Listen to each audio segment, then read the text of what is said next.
Today we are going to learn the infinitives, gerund and present participles. Guidance by Rajendra Ratnavai Balwanta. What is finite verb? We work hard to earn money. Here work is finite verb. They work hard to earn money. He works hard to earn money. She works hard to earn money. Father worked hard to earn money. I don't know. She doesn't know. They didn't know. These are work, works, worked, don't work, doesn't work, didn't know. These are finite verbs. Finite verb म्हणजे काय? कर्त्याच्या पुरुष व वचनाप्रमाणे तसेच वाक्याच्या काळाप्रमाणे बदलणारे क्रियापद म्हणजे finite verb. The form of verb is verb in a sentence changes according to tense, number or person is known as finite verb. म्हणजे आपण जर पाहिलं तर वी हा करता घेतला, इथं जे काही क्रियापद वापरलं आहे ते वर्क वापरलं आहे, दे करता घेतला हे अनेक वचनी करते आहेत, त्याच्यामुळं याच्या पुढं जे काही क्रियापद आलेलं आहे, आता हे सिंपल प्रेझेंट टेन्समध्ये आहे, याला कुठलाही प्रत्यय लागलेला नाही आहे. मूळ क्रियापदाला V1 आलेला आहे, क्रियापदाचं पहिलं रूप आलेलं आहे. इथं जर आपण पाहिलं ही वर्क्स, शी वर्क्स म्हणजे क्रियापदाला यस किंवा यस प्रत्यय या ठिकाणी लागतो. ही किंवा शी करता असताना म्हणजे कर्त्याप्रमाणे बदल होतो, काळाप्रमाणे बदल होतो. आता पुढचं उदाहरण बघितलं आपण, फादर वर्क्ड, फादर हा करता घेतला, वर्कड हे इथं क्रियापद बदललेलं आहे, काळ बदललेला आहे त्याच्यामध्ये. आय डोंट नो, आय हा करता घेतला आणि आपल्याला नकारार्थी करायचं आहे, नंतर ते डोंट नो हे त्या ठिकाणी फायनाईट वर्ब आलं. She doesn't know, they didn't know म्हणजे डझंट नो, डिडंट नो हे त्या ठिकाणी इथं बदल झालेले आहेत आणि म्हणून कर्त्याच्या पुरुष व वचनाप्रमाणे तसंच वाक्याच्या काळाप्रमाणे बदलणारे क्रियापद म्हणजे finite verb. What is infinite or non-finite verb?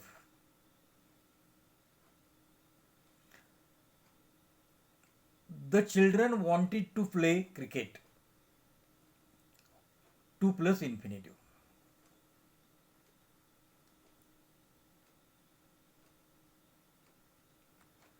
I am waiting to see my friends. To see.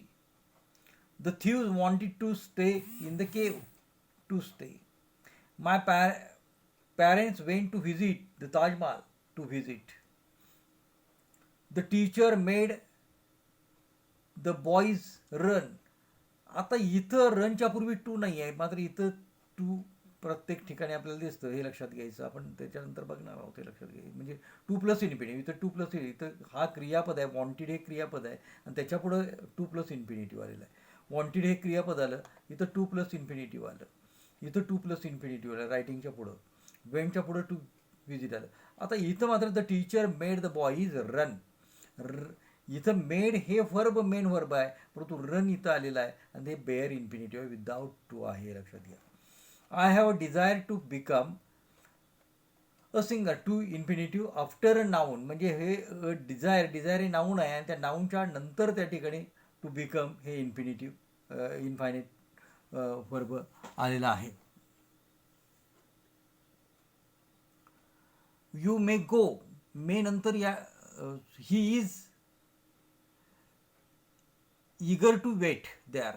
Eager हे ॲडजेक्टिव्ह आहे आणि म्हणून टू वेट हे इन्फिनिटिव्ह ॲडजेक्टिव्ह नंतर आलेलं आहे, infinitive after adjective. You may go नाव बेअर इन्फिनिटिव्ह आहे, याला टू लागलेलं नाही आहे. After helping verb may, must, can वगैरे जी सहाय्यकारी क्रियापद आहेत, हेल्पिंग वर्ब्स आहेत, याच्यानंतर टू लागत नाही, डायरेक्ट त्या ठिकाणी व्हर्ब वापरला जातो, म्हणून त्याला बेअर इन्फिनिटिव्ह म्हटलं जातं. Teacher will teach a lesson, infinitive after helping verb. हा हेल्पिंग वर्ब विल वापरला आहे आणि त्याच्यानंतर टीच हे वापरलेलं आहे, लक्षात घ्या. तर त्यामुळे ते बेअर आहे. Our class can win the match, infinitive after helping verb. Can नंतर त्या ठिकाणी हे विन वापरलेलं आहे. What is infinite or non finite verb? The form of a verb which is not limited by tense, person or number is known as infinitive.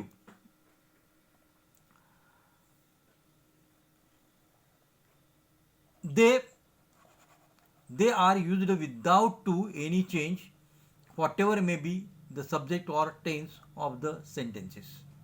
It is used with to or without to, म्हणजेच bare infinitive आपण मागचं बघितलं, त्याच्यामध्ये can, मे वगैरे याच्यानंतर वापरलं गेलेलं. काळ, पुरुष किंवा वचनाप्रमाणे न बदलणारे क्रियापदाचं रूप म्हणजे इन्फिनिटिव्ह. म्हणजे याच्यामध्ये इथं बदल होत नाही, बदल इथं होतो, मेन व्हर्बमध्ये होतो, या इन्फिनिटिव्हमध्ये होत नाही.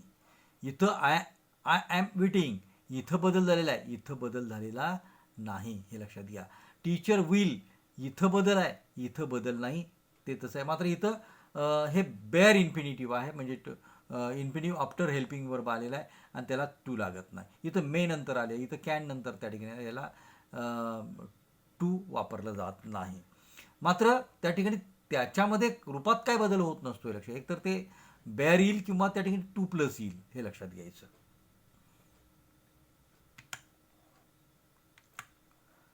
त्याच्यानंतर what is जिरंट?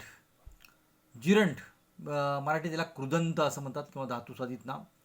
Swimming is a good habit, gardening is an art, cooking is a science, the fighting went on. When ing form of a verb is used as a noun, it is known as a gerund or verbal noun. क्रियापदाला ing प्रत्यय लावून बनलेला व नामाचे काम करणारा शब्द म्हणजे gerund. इथं आता swimming हे नामाचं काम करतो. Swimming is a good habit, पोहणं ही चांगली सवय आहे.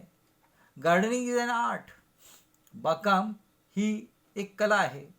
Cooking is a science, cooking म्हणजे स्वयंपाक करणं हे शास्त्र आहे.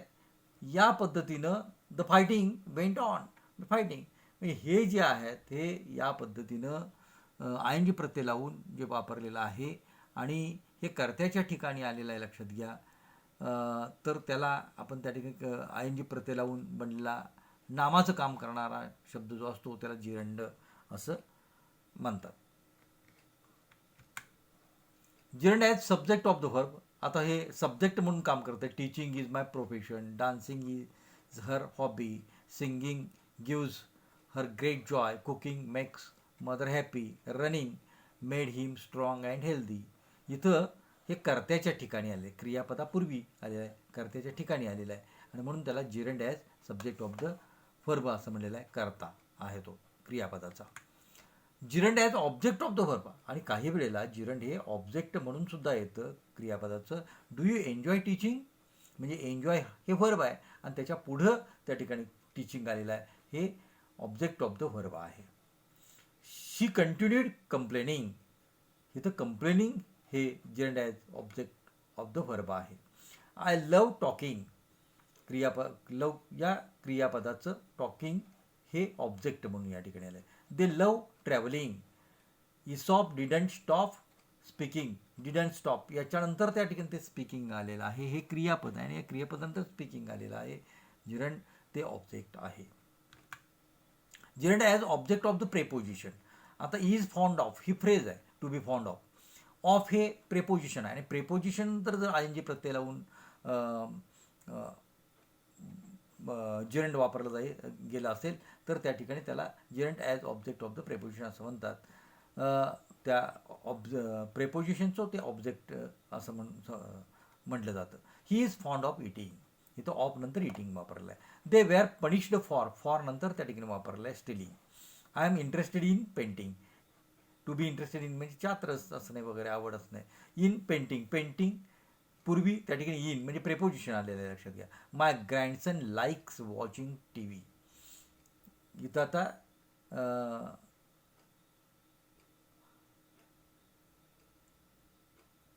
लाईक्स हे काय इथं हे नाही आहे, प्रेपोजिशन नाही आहे, लक्षात घ्या.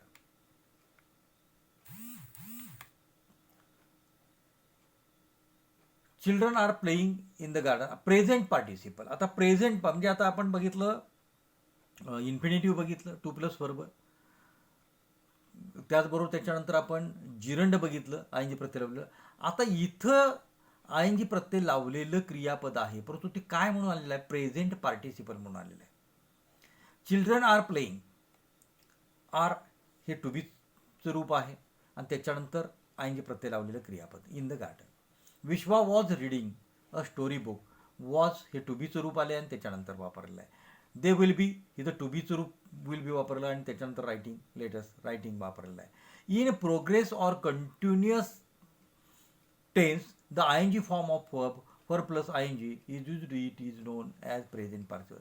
म्हणजे जर आपण बघितलं तर प्रोग्रेस किंवा कंटिन्युअस टेन्समध्ये, चालू वर्तमान काळामध्ये, अपूर्ण किंवा चालू काळामध्ये क्रियापदाचं आयएनजी रूप जेव्हा वापरलं जातं तेव्हा क्रियापदाच्या त्या रूपाला प्रेझेंट पार्टिसिपल असं म्हणतात. म्हणजे इथं प्लेईंग, रीडिंग, रायटिंग ही प्रेझेंट पार्टिसिपल्स आहेत.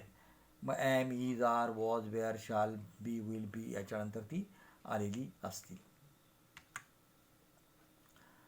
Present participle as adjective. म्हणजे काही वेळेला ते प्रेझेंट पार्टिसिपल हे ॲडजेक्टिव्ह म्हणून काम करतं. A barking dog seldom bites.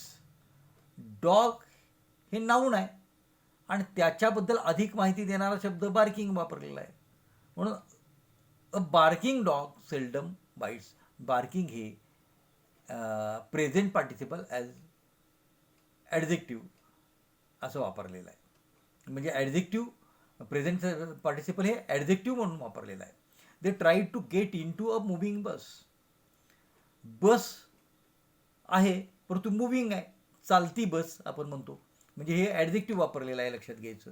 Present participle आहे आणि ते ॲडजेक्टिव्ह म्हणून वापरलेलं आहे. Grandmother told me an interesting story. Story हे नाऊन झालं आणि